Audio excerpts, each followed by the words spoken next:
So hello, welcome back to another coin, and my name is Glenn, and this is Gumadi Coins and Banknotes, and in today's video we're looking at Yugoslav coins. So as you can see, this is all the Yugoslav coins that I do have.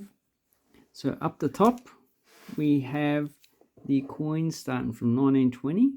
Even though Yugoslavia was formed in 1918, they did use the Serbian and Montenegrin coins, as well as the Austrian, Hungarian krona.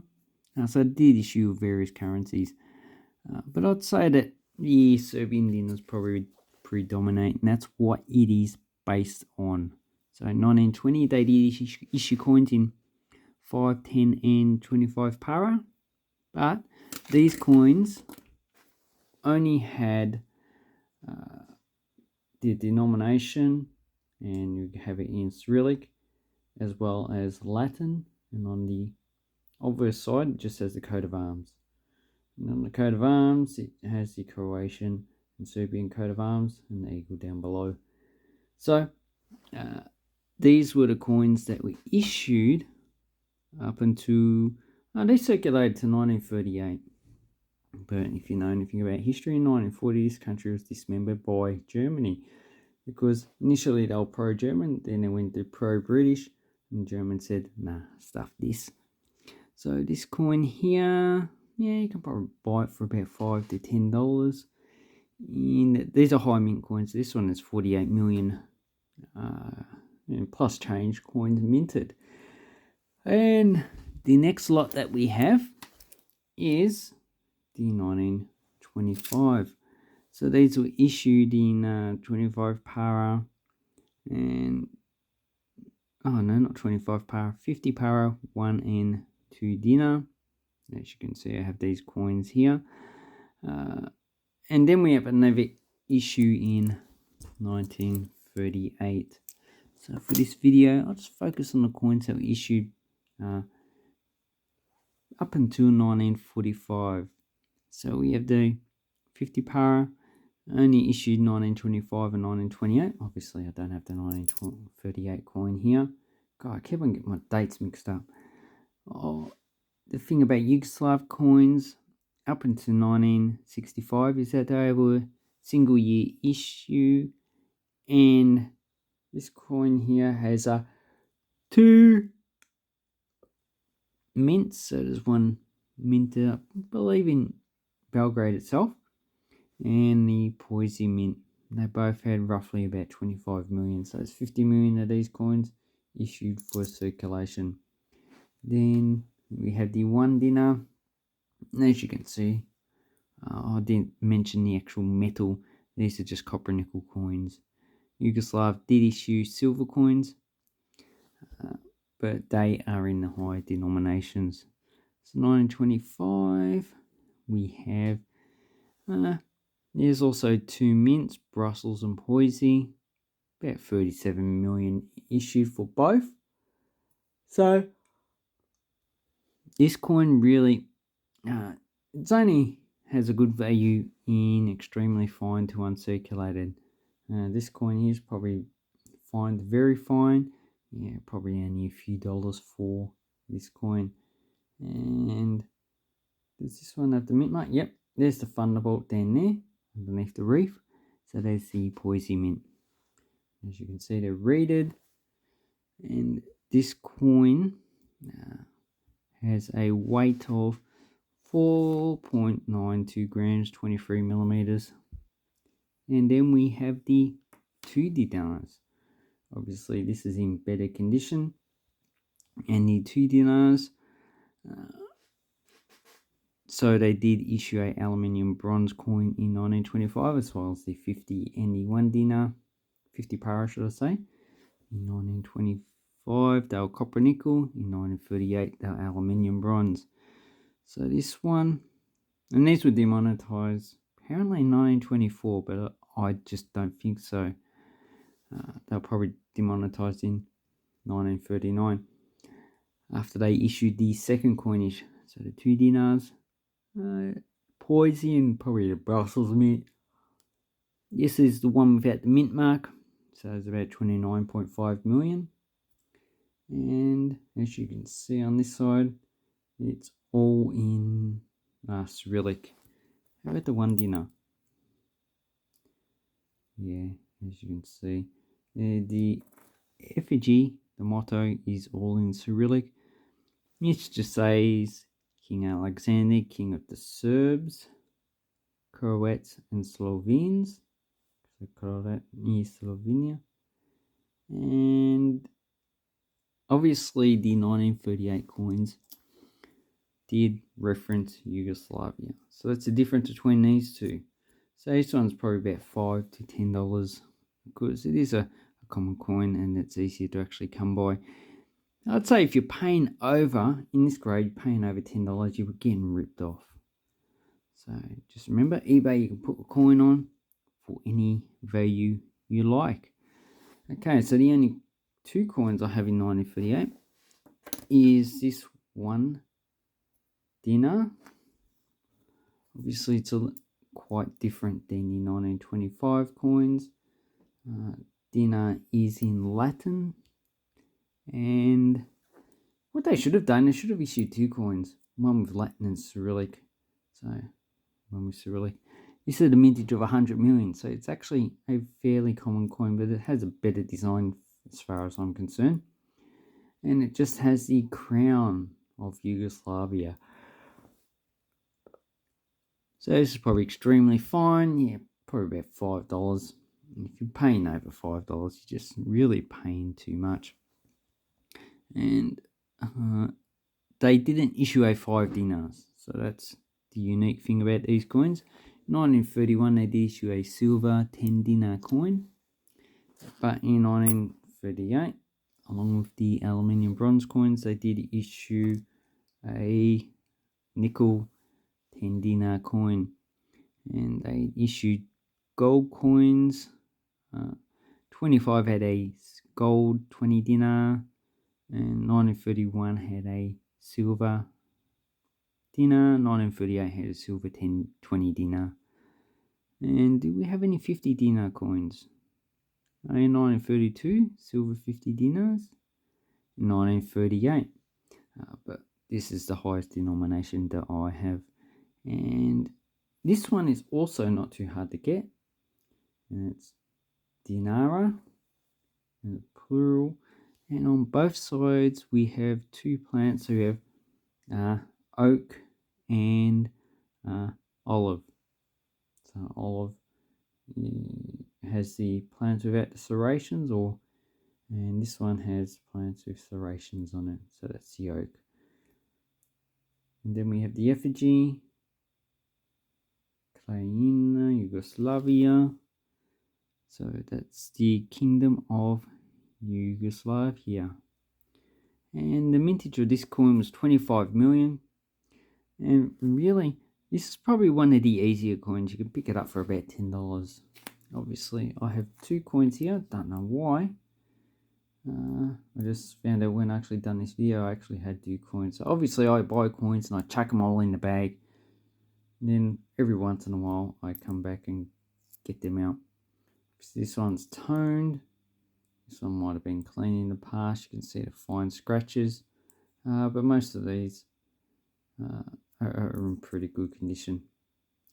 So, they're the easier coins to get.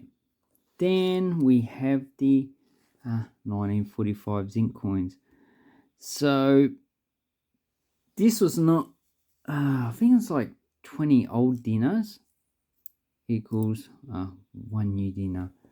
That I need to actually look up because I just forget the actual exchange rate.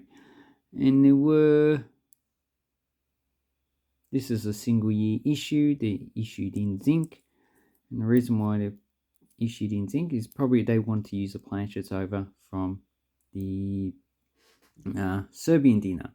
So during the Second World War, Croatia and Serbia issued their own currencies, as well as certain areas issued Italian lira, Reichsmarks, Hungarian pengo, Romanian leu, and So it's just really like the 1918, which different areas use different currencies.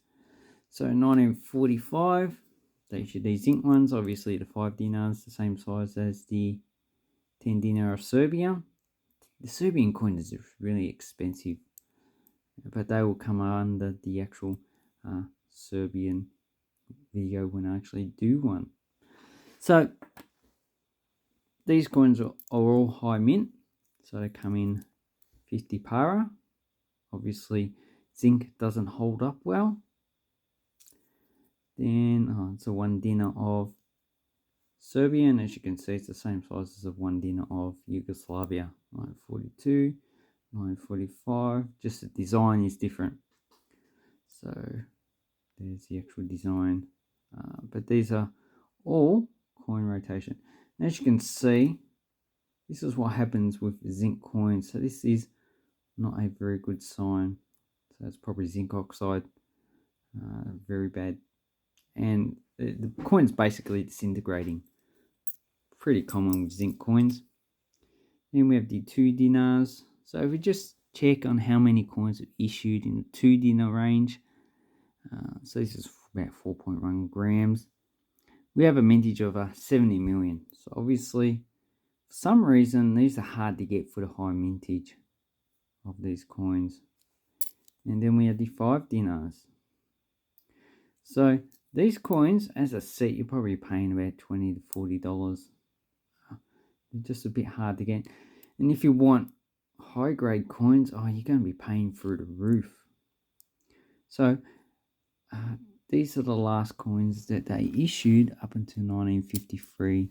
And in 1953, well, this is the same currency. Get a 1953. They did change the metal, so they did issue these in aluminium. They also did change design. So if I get the aluminium and the zinc together, they just changed the design on the actual coin. So they moved the date, they moved where dinar is, and keep on dropping it. If we rotate the actual coin, so you can see they didn't really change the coat of arms, but they put the entire name of the country on the coin.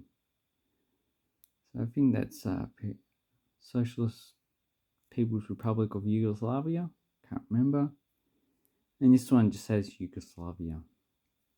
And there's another difference between that coin. So what's the difference between 1953 and 1963? So the reverse is the same. If you look at the obverse, obviously they change the rotation of the coin. So this is metal rotation. This one's coin rotation. And yeah, they change the name of the country. We have a Socialist Democratic Republic of Yugoslavia and Democratic People's Republic of Yugoslavia. That doesn't really make any difference anyway. So, well, we might as well just go through the 1953. So, the 50 para was only a single year issue, 1953. Obviously, they issued the 1, 2, and 5 dinars in 1953 and 63, but they changed the actual name of the country. And the coins that are pretty much in high grade are usually 1963, because I think 1965 they actually redenominated, and a lot of 1963 coins were pretty much kept in the vault, so you can get them pretty much almost uncirculated condition. But it's pretty hard to get an MS coin, and they're probably a bit expensive in this high grade as well. So in this grade condition, you probably talk about $1 per coin. In this condition, probably about $5.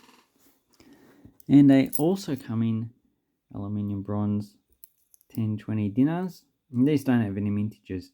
So they were first minted in 1955, as you can see by the date. And these are also issued in 1963. But the 1963 one seems to be a lot harder to get. In 1955, I generally get them in this condition, so very fine, I would say, maximum. And with these ones, we have an alternating. So this one, the 10 dinar is in Latin, and the 20 is in Cyrillic. And then we have the 50 dinars, which is also in Latin. So Croatian, pretty much. Or Serbian, no, not Serbian, not Slovakian, Slovenian. And also we have alternating with Cyrillic and Latin for the denomination. As you can see, we have a woman for agriculture. So these are probably about $1 or $2 each. A male with industry, and then we have them both combined. So a woman with agriculture and a male with industry, so the cog for industry. This is the highest denomination they issued in 1955, 50 dinars. And when they redenominated in 1965, they issued the same size coins, just they changed the actual design. So the coin is the same design. They also changed the Social Federal Republic of Yugoslavia. So it has Croatian down below, Cyrillic up the top, so Serbian or Macedonian, whichever one you like. But obviously this one has the full name instead of the abbreviation. So that's the coins of Yugoslavia up until 1965. In the next video, I'll do the rest of the denominations and the currencies I do have. So thank you very much. I hope this helped you with your Yugoslav coin collection, and have an awesome coin and banknote collecting time. Thank you and goodbye.